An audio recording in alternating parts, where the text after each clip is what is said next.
Alright everyone, welcome back. We are going to look at render here. So a couple of things to point out on render. From the last time we looked at it, we were in this trading channel here. We did break down, we did have a fat red candle break us through the bottom of the channel. But ultimately from the low to the high, we held the support of the 382. We're going sideways now. But notice we are making lower highs and lower lows here with that wick there. One other thing to point out on that lower high price action we have going on, if we draw one more fib from the high here to that low, you can see that we already had our 618 retracement rejection here at 240. We came back down, had a little bounce, got stuck at the 0.5, and now we're coming back down again. We are getting a little bounce here, so we may come up to this 210 to 11 area and make one more lower high here before we start falling off the table here. So look for about a 5% move up to about 210 to 11, and we'll see if we get that rejection there. If we turn on the moving averages, you can see the 21 is below the 50. It looks like it wants to cross below the 100, and that is bearish crosses there. So from this uptrend, the moving averages are telling us that we're in at least a short-term downtrend here. So we may have a retracement off of the 382 down to the 0.5, and potentially a deeper retracement down to the 618 at 140.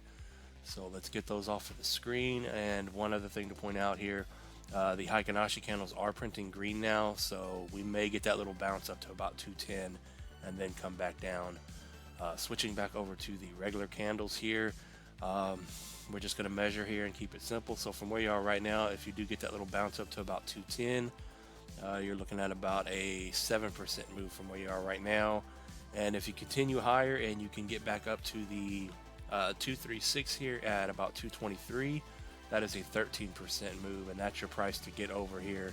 And then we'll start getting some momentum back to the upside at that point. So watch those two prices to the upside. And if we do continue going lower, we'll go from where you are right now. If you come back down to the 382 here at 187, that is about a 5% move. But ultimately, though, that's the support you want to watch here. If we can hold on to the 187 and continue going sideways, then you do have a shot at getting a bounce here and holding this support and moving higher. But ultimately, like I said, everything's pointing toward rather that render here wants to go down a little bit more here. So if you do fall 5%, take out that 187, then you're looking at your 0.5 for about a 17% drop down to this 160 area.